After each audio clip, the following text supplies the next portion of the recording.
Selama satu pekan ini mungkin ada hal menarik apa aja nih yang bisa dibagikan ke sobat IDX dan nonton live kita hari ini, Mas? Oke, kalau untuk hal menarik sendiri sih yang aku bahas tadi, kalau di minggu ini ada berita kalau The Fed bakal estimasinya akan prediksinya akan 3 kali untuk memangkas suku bunga di September, November, sama Desember, karena juga inflasi di Amerika Serikat itu udah mulai melandai, Mbak Nisa, dan rupiah kita itu menguat dari kemarin sempat 16.400, sekarang ada di 16.100-an ya, kalau nggak salah untuk rupiah kita. Dan itu adalah salah satu sentimen yang positif untuk bursa kita ke depan hingga akhir tahun minimal.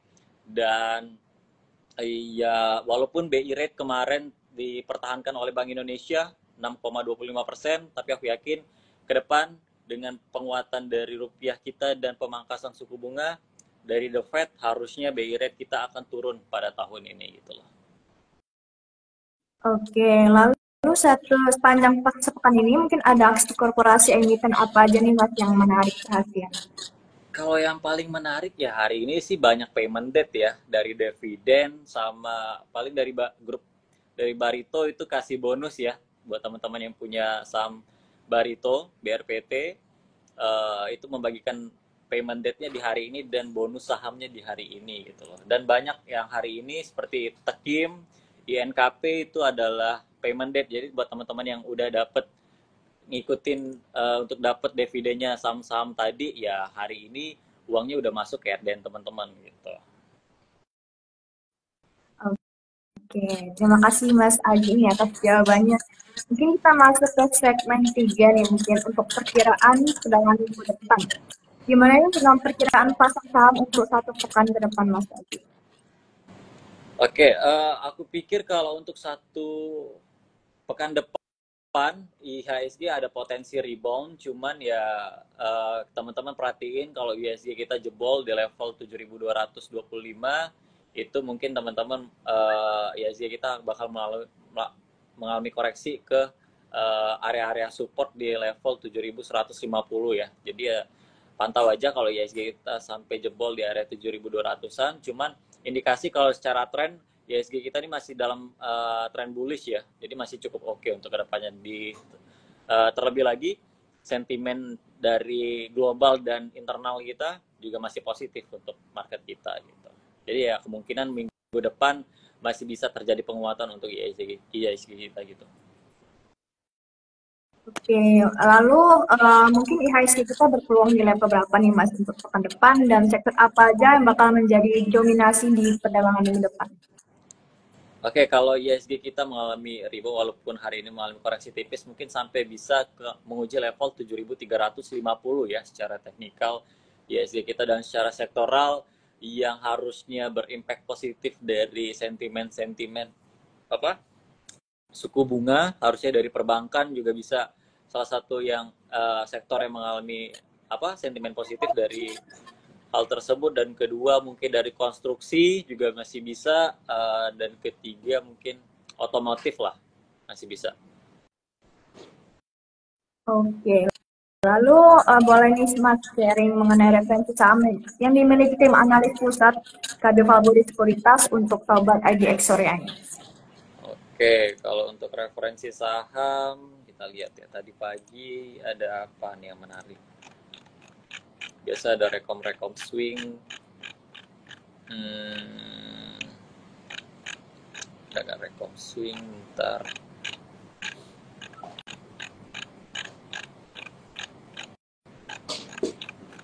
Bentar Mbak ya, kita lihat tadi pagi apa ya.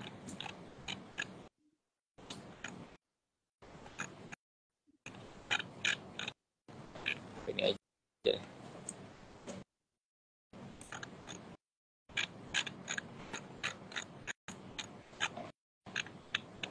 Kita ada rekom buy dari sektor perbankan dulu ya. Kita ada rekom buy BBNI, boleh nih untuk kita akumulasi di harga 5.100, cukup oke untuk kita taruh harga TP di 5.250 dan level support di harga 5.000 ya untuk BBNI sendiri. Dan kalau BBRI kita taruh rekom buy di harga 4.900 dengan taking profit kita taruh di harga 5.000, dan kalau bisa breakout mungkin kita bisa taruh target BRI di 5.100. Dan untuk dari level supportnya kita taruh BRI di level 4.750 nih untuk emiten BRI sendiri. Dan kalau dari emiten Medco, kita juga ada Rekom, emiten Medco, mungkin boleh buy on weakness, hari ini terkoreksi di harga 1.280. Kita bisa taruh level resistnya di harga 1.395 dan TP kedua di 1.465 dan level support di harga udah 1.280 nih. Jadi kalau teman-teman mau cut loss, dia tiba-tiba selain nggak kuat di harga 1.280, jadi nggak terlalu sakit hati ya, karena nggak jauh dari level support gitu. Oke, mungkin bagaimana nih untuk saham di third liner maupun di second liner, Mas? Mungkin ada nih. Oke, kalau ngelihat saham-saham third liner dan second liner, yang paling menarik ya tadi ada saham ISEA ya. Kalau kita melihat sangat ngeri gitu. Tadi pagi sempat hijau, diangkat yang baru listing juga ini kalau ISEA.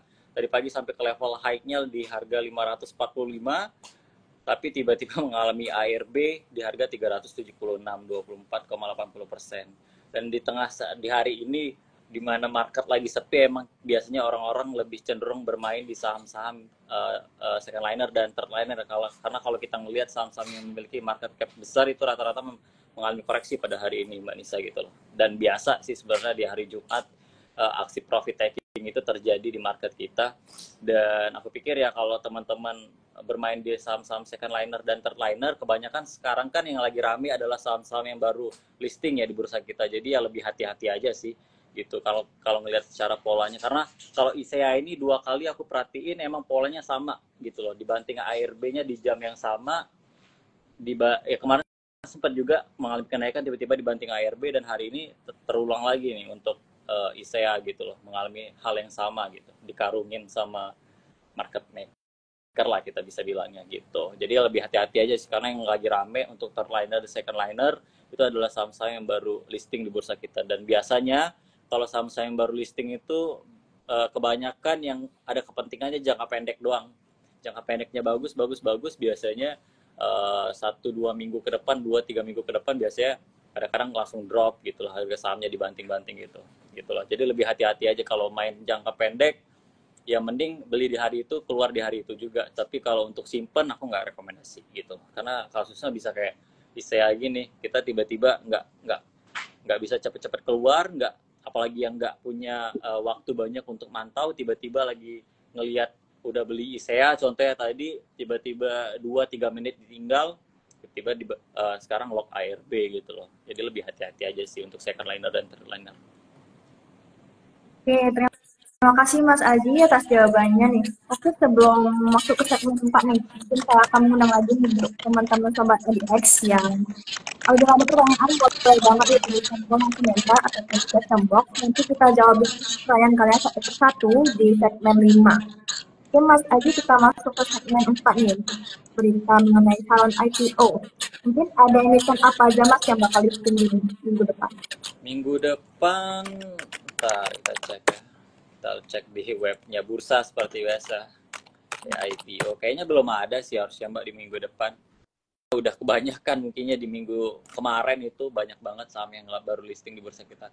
Ya, belum ada di minggu depan yang bakal listing Mbak Nisa gitu. Oke, lalu mungkin dari kebijakan pemerintah, mungkin ada sentimen apa aja nih untuk market kita Mas? Kalau kebijakan sih kayaknya belum ada sih Mbak. Kalau kebijakan sendiri dari pemerintah yang menarik. Oke, mungkin kita langsung masuk ke segmen 5 nih Mas Adi, yaitu ini terkait saham maupun seputar pasar modal nih. Oke, di sini saya lihat satu pertanyaan dari S_DD. Ya, Ya, pertanyaannya adalah buka akun di Falguni minimal berapa saldonya Mas? Oke, kayaknya tapi orangnya udah nggak ada tuh ya. Mungkin kita DM aja nanti. Cuman kalau untuk buka akun di Valburi nggak ada minimal saldo sih kalau di kita gitu. Jadi berapapun asal bisa beli satu lot saham yang Mas pengen gitu loh, bisa gitu. Jadi kalau untuk minimal deposit kita nggak ada. Untuk Mas Dede ya. Mungkin Mas Dede kalau tertarik nih mau buka akun di Valbury, mungkin bisa DM di Instagramnya KB Valbury Sekuritas yang ada di wilayah masing-masing Ya, ya. ntar kita. Mungkin untuk Mas Dede semoga terjawab ya pertanyaannya. Oke Mas, langsung ke pertanyaan selanjutnya nih untuk Islam trik sektor konsumen saat ini pergerakannya seperti apa? Apakah ada yang menarik dari sektor konsumen saat ini? Oke, consumer ya. Kalau untuk dari sektor consumer, kalau yang paling terkenal mungkin kita lihat Mayora ya, Mayora Indah Mayor. Dan Mayor ini kalau dari kita lihat secara teknikal dari tanggal 31 Mei kemarin mengalami technical rebound. Cuman untuk situasi sekarang kayaknya terjadi tidak penguatan di area resist di harga 2.600 nih kalau kita ngeliat. Jadi kalau untuk yang belum punya sahamnya mungkin di tanggal 18 Juli kemarin saham Yor ini udah mengalami aksi profit taking ya dari para holdernya gitu. Karena kalau kita ngelihat emang dari tanggal 30 Mei kemarin saham Yor ini dari harga 2.200 dalam 1-2 bulan ini mengalami kenaikan sampai ke harga 2.580 sampai di hari ini. Dan hari ini kelihatan ada koreksi tipis sekitar 0,77%. Dan kalau untuk belum punya sahamnya ya untuk saham Yor ini udah telat sih. Kayaknya kalau kita ngelihat baru mau masuk sekarang, cuman mungkin boleh wait and see kalau dia udah sempat buy on breakout di level 2.670 ya kalau dia sempat untuk breakout ke level resistnya itu lagi gitu loh. Cuman kalau sekarang kelihatannya kayaknya dia mantul dari level resistnya atau mengalami aksi profit taking di area 2.640 kemarin gitu loh untuk emiten Mior ya. Dan kedua mungkin dari apa ya HMSP coba ya.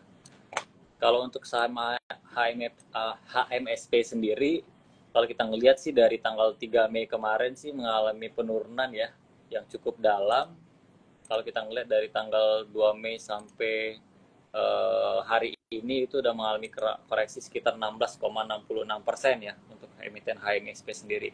Dan mungkin emiten HMSP mulai menarik kalau dia kembali ke harga 810 ya.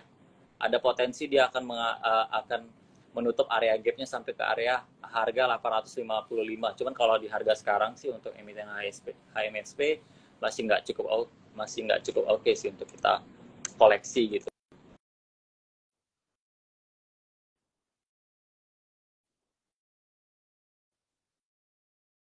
Manisa. Halo, Iya, oke. ngelek ya Jadi tadi ya. nge-lag sedikit nih. Oh gitu. Ini semoga mungkin semoga terjawab nih untuk pertanyaan dari trik ya Mas ya. Ya. Coba lihat lagi.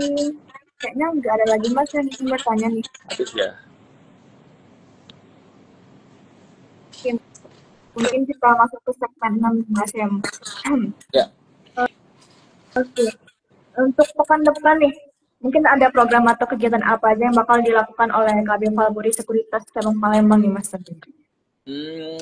Pertama kita bakal ngadain edukasi ya sama bursa juga nanti di kampus di Oku ya, kampus apa Darul Huda ya kalau nggak Gimana? salah. Tadi sempat bakal melakukan meeting di pagi hari, cuman cancel, kayaknya reschedule nanti di Senin depan. Tapi itu private, nanti kita zoom aja sama bursa sama pihak kampus ya. Dan paling kalau acara iya paling sama pihak kampus Darul Hudanya nanti kita di tanggal 25 ya Mbak Nisa di hari Kamis minggu depan kita bakal melakukan edukasi di sana di kampus Darul Huda itu di area di Oku ya Oku kalau nggak salah nah itu paling.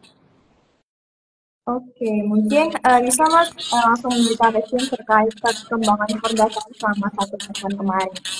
Ya, kalau untuk ISG kita sendiri mungkin sampai di akhir tahun aku ngelihat potensi ISG kita masih cukup cerah ya Mbak Nisa karena kita ngelihat tadi yang aku sebutin kalau sentimen dari internal dan global masih cukup positif untuk marketnya bahkan aku bilang sangat positif karena inflasi di Amerika melandai, The Fed diprediksi bakal melakukan pemangkasan suku bunga sampai 3 kali pada tahun ini yaitu bulan uh, September November sama Desember gitu loh. Ada prediksi kalau 3 kali. Dan aku pikir walaupun BI rate kemarin dipertahankan oleh Bank Indonesia 6,25%, tapi dari secara global juga apa rupiah kita juga menguat gitu loh. Kemarin sempat ke harga 16.400, sekarang ada di harga 16.100. Aku pikir ke depan untuk IHSG kita berpotensi menembus level resistnya di area 7.300 dengan sektor-sektor seperti banking, konstruksi, properti harusnya bisa mendapat sentimen positif karena suku bunga yang akan dipangkas oleh The Fed dan BI rate. Bank Indonesia harusnya juga bakal tahun ini menurunkan dari BI rate itu sendiri dari 6,25% ia masih pertahankan kemarin gitu. Jadi itu sih untuk ISG kita paling. Oke, terima kasih Mas Adi atas informasinya mengenai pekan pasar saham kita dalam satu pekan ini. Mungkin sobat IGS, ini bisa kita langsung tutup aja kegiatannya Mas karena sudah ada pertanyaan lagi dari teman kita dan pertanyaan saya sudah cukup juga.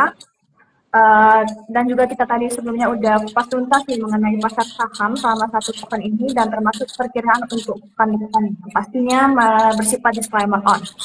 Ya. Mas, terima kasih lagi nih untuk Masnya atas informasi yang telah disampaikan dan juga untuk Sobat IDX yang udah setia nonton live kita sampai akhir.